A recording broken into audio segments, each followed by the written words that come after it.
Bonjour, on fait une édition spéciale antenne de téléphone mobile aujourd'hui. Le point de départ, c'est le jugement du tribunal ce matin. Vous vous en souvenez peut-être, Sabine Rinkel attaquait son bailleur social, CUS Habitat, parce qu'elle est tombée malade dans un de ses logements. Il y avait des antennes en face de chez elle, elle est devenue électrosensible, elle sent des fourmillements électriques dans le corps, elle entend les ondes, mais elle a perdu son procès. Ce matin, le tribunal l'a déboutée, au motif entre autres que son témoignage relevait du paranormal. Moi je souffre 24 heures sur 24, ça veut dire j'entends les antennes 24 heures sur 24 et je ressens les fourmillements dans les membres, je ressens le courant. Qu'est-ce que vous allez faire maintenant? Ben, je continue à me battre, je continue. Je continue puisque je me bats tous les jours. Vous n'avez pas le choix? Non, j'ai pas le choix, je continue.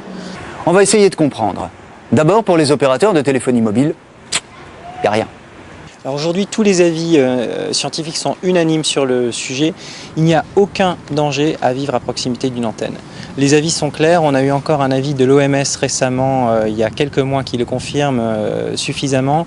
Nous avons un recul de plusieurs dizaines d'années sur les émissions radio et on est certain que vivre à proximité d'une antenne relais n'a aucun effet néfaste sur la santé. Pourtant, en cherchant, d'autres personnes que Sabine Rinkel décrivent les mêmes symptômes. Par exemple, les bachères à Échaud. Des antennes se sont installées à une trentaine de mètres de leur maison et depuis, ils décrivent exactement les mêmes symptômes que Sabine Rinkel. À Strasbourg, d'autres personnes accusent, mais sans jamais pouvoir prouver. Dans un logement face aux antennes de la clinique Adassa, la mère a fait un cancer foudroyant, ses filles ont eu des migraines ophtalmiques, les troubles ont disparu après la pose d'un papier peint spécial qui absorbe les ondes. Des troubles sérieux ont aussi disparu après la pose de voilage absorbant dans un logement de la Cruteno, face aux antennes de l'immeuble Abrapa.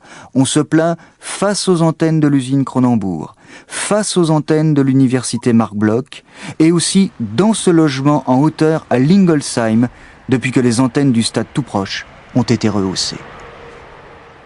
Ceux qui sont malades accusent les normes d'émission en France.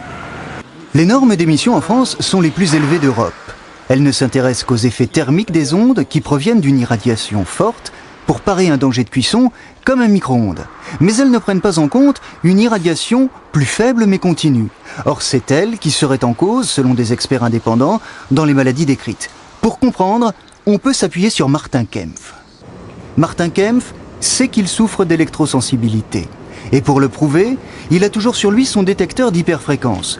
Tout petit, il a vécu sous des lignes à haute tension et c'est en partie pour ça qu'il est devenu malade.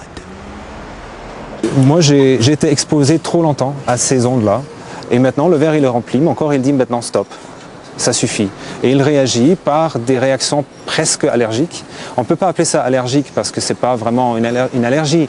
Mais c'est à chaque fois, quand le verre se remplit à nouveau, que je suis devant des phénomènes d'affaiblissement physique.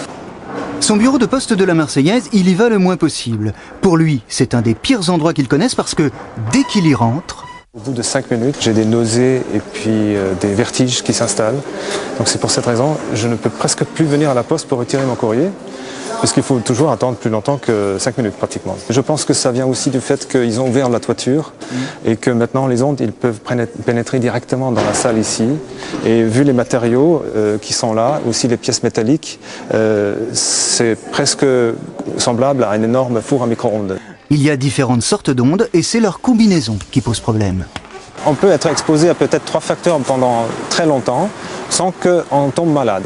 Et il suffit juste d'un facteur supplémentaire pour tomber dans la maladie, mais pour que les autres facteurs deviennent également insupportables. Qui croire? En Allemagne, les médecins recensent des maladies qu'ils attribuent au téléphone portable, ils font des pétitions, ils demandent moins d'émissions. En France, les experts officiels viennent d'être accusés de manque d'indépendance vis-à-vis des opérateurs de téléphone par un rapport d'inspection. Une proposition de loi a été déposée demandant moins d'émissions.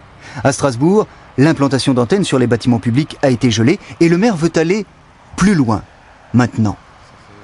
Je vais donc organiser une rencontre, vraisemblablement avec des personnes d'autres pays qui ont d'autres règles plus restrictives pour échanger sur la connaissance scientifique mais aussi vécue sur ce problème qui au fond inquiète, préoccupe beaucoup nos concitoyens. Cette évolution des mentalités, dont Madame le maire est l'exemple, elle passe aussi, comme ce matin, par les tribunaux. Parce que l'un dans l'autre, la jurisprudence évolue. Il y a d'abord le jugement de Toulon de mars 2006, sur lequel s'appuyait l'avocate de Sabine Rinkel. Ce jugement a fait enlever des antennes parce que le principe de précaution doit s'appliquer. En 2004, un tribunal a fait retirer des antennes parce qu'elles étaient trop proches d'une école. Un copropriétaire a également pu faire annuler l'installation d'antennes sur son immeuble parce qu'il n'était pas d'accord. Ce ne sont que quelques exemples, ça bouge. Après avoir tout perdu, les associations contre les excès de la téléphonie gagnent des procès. On a eu des grandes victoires, notamment sur le fait qu'on a le droit de dire que c'est dangereux maintenant, sur le fait que les mesures sont truquées, donc on a des grandes avancées. Une dernière chose, il faut savoir que le gouvernement a signé avec les opérateurs de téléphonie mobile une convention afin que tout le territoire national soit couvert d'ici fin 2007. Alors est-ce qu'il faut aussi imposer ce qui s'appelle des zones blanches, des zones sans émission, afin que des gens qui sont malades, comme Sabine Rinkel, puissent se reposer? C'est à vous de le dire. À bientôt.